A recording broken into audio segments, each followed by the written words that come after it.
World war second द्वितीय विश्वयुद्ध 1939 मसीह 1945 मसीहा मध्य होता the deadliest war in human history मानव इतिहास सबुठार भयंकर युद्ध जहाँकि एलाइड पावर्स और एक्सिस पावर्स मध्य घटी एलाइड पावर्स रे कंट्रीज रही United States United Kingdom Soviet Union China France सेहीपरि एक्सिस पावर्स रे जर्मनी इटाली जापान भली कंट्रीज रही तो कारण कौन रही व्हाट वर द रीजन्स जदि मु रीजन कथा कहबी ताहले प्रथम विश्वयुद्ध परठार ही द्वितीय विश्वयुद्ध पर फाउंडेशन बा मूलदुआ पड़ सारी जितेबाला प्रथम विश्वयुद्ध रे जर्मनीर पराजय होती फोर्स करा से ट्रिटी ऑफ वर्साइल्स को एक्सेप्ट करिवो तो ताहा जर्मनी को अपमानित अनुभव कराई तार प्रतिशोध नेबाकू जाई जर्मनी परवर्ती समय रे द्वितीय विश्वयुद्ध आरंभ करिछि।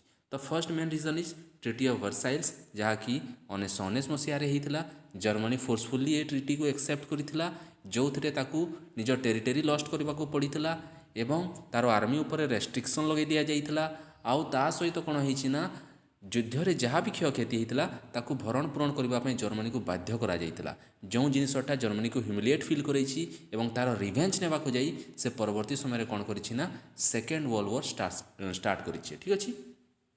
The first main reason is Treaty of Versailles. Second, the rise of dictatorships. ठीक द्वितीय विश्वयुद्ध पूर्वर जर्मनी इटाली और जापान जो देश रही सेठारे कौन होना एकछत्रवाद स्थापन होती। एकछत्रवाद कहले जो थे शासक जी थाए से निज मनमुखी शासन करिथाए एवं ता विरोध में उठुवा समस्त स्वर को से दमन करिथाए। सेहीपरि जर्मनी रे कौन होना एडल्फ हिटलर उदय होती इटाली रे मुसोलिनी एवं जापान रे कौन होना जो मिलिटेरी थिला से शासन को निज हाथ को नहीं।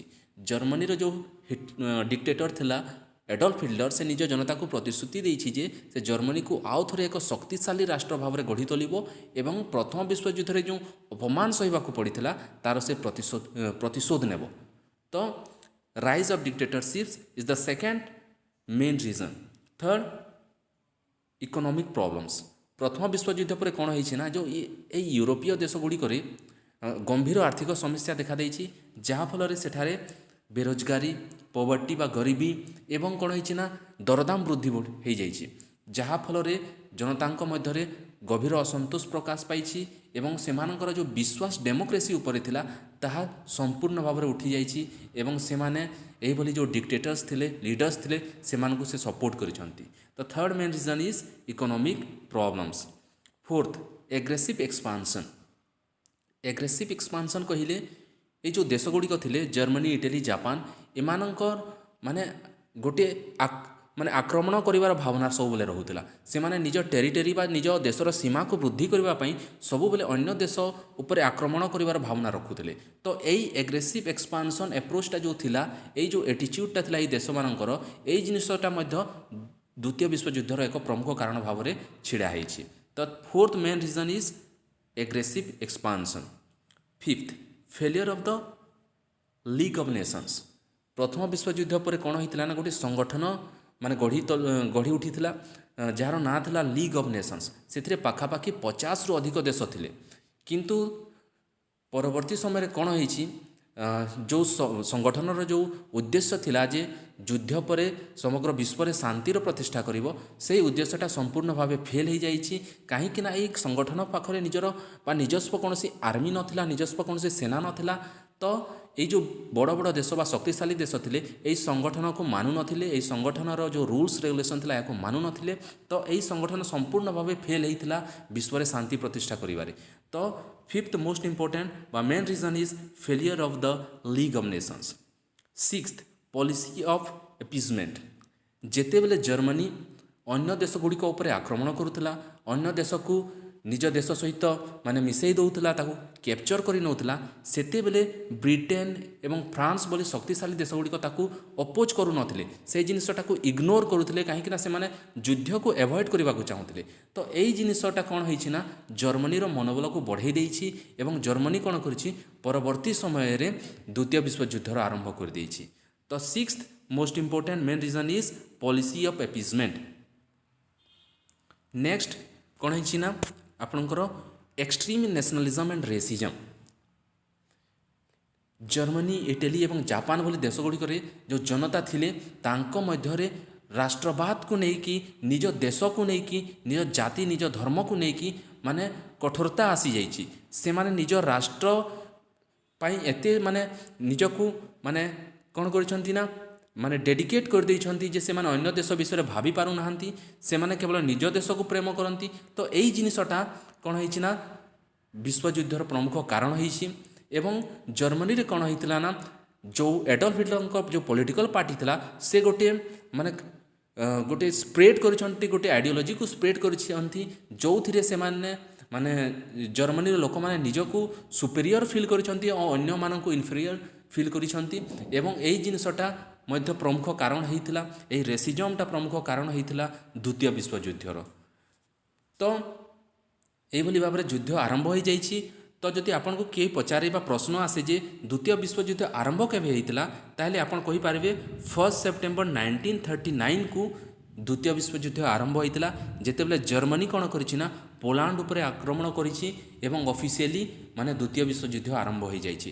तापरे कौन होइछि 1940 रे जर्मनी फ्रांस उपरे आक्रमण करिछि एवं ताकू कैप्चर करि नैछि। एही परि भाव में जर्मनी गोटे पर गोटे देश को आक्रमण करि चलिछि।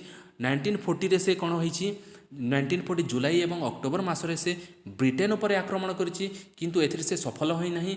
ब्रिटेन कौन करिछि सुदृढ़ सहित बा से बहुत जोरदार जवाब देछि कड़ा जवाब देछि एवं जर्मनी को पछौ घुंचिबाकू पड़िछि। तापर जर्मनी प्रयास करिछि सोवियत यूनियन उपरे आक्रमण करिबा पई 22 जून 1941 रे किंतु सेथिरे मध्य से सफल होई नाही।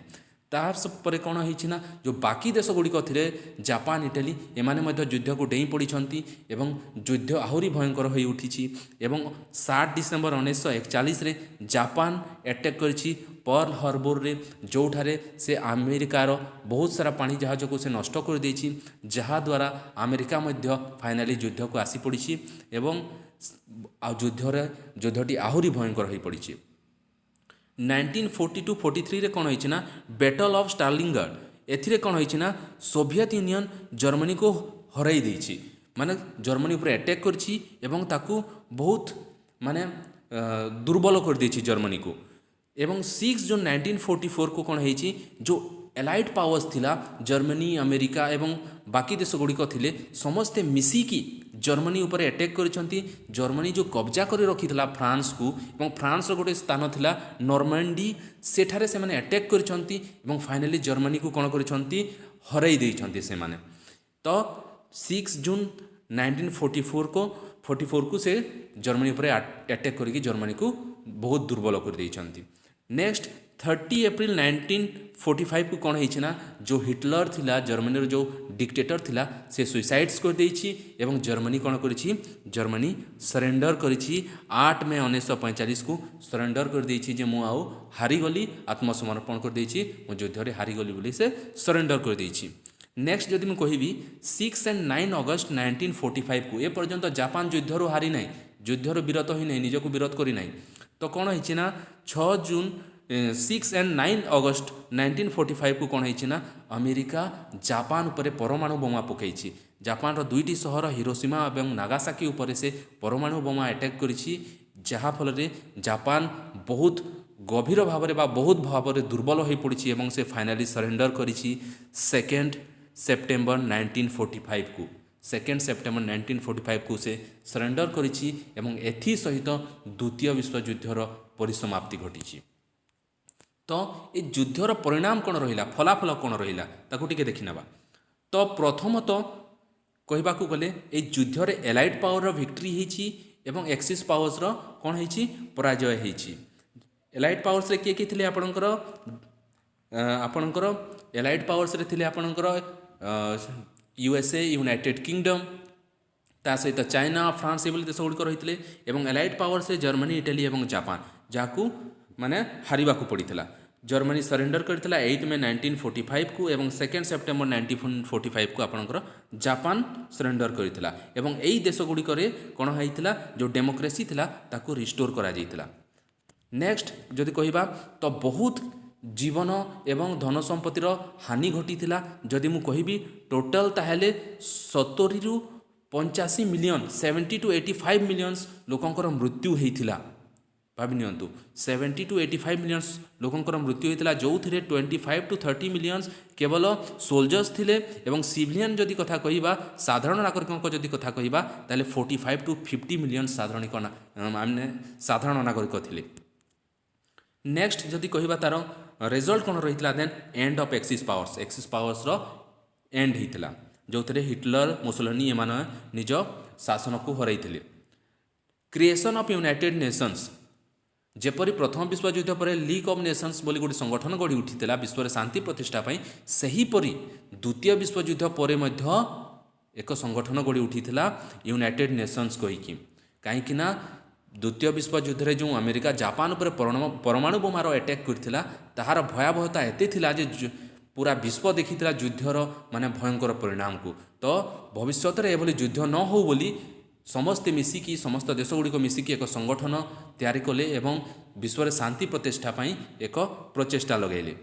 नेक्स्ट जदि कहवा आम start of the cold war शीतल युद्ध ए युद्धर बा द्वितीय विश्वयुद्धर एक परिणाम थिला शीतल युद्ध कौन होता ना जिते बेले द्वितीय विश्वयुद्ध सरी जाइछि तो अमेरिका एवं सोवियत यूनियन बा यूएसएसआर ए दुईटी देश भिन्न भिन्न विचारधारा उपरे भाग हो जाइछन्ति एवं दुई जनक मध्य शीतल युद्ध होइछि। शीतल युद्ध कहिले बिना सेना एवं बिना गोला बारूद युद्ध केवल कहवा गले निज निज भितर माने कहवा गले से माने शीतल युद्ध कहवा गले पिला माने आपनकर डेवलपमेंट उपरे निज सेना को बढ़ेवा उपरे निज अन्य उपरे डोमिनेट करिबा ये सब होछि शीतल युद्ध जो थे बिना आर्मी बिना गोला बारूद आपंकर युद्ध होता है।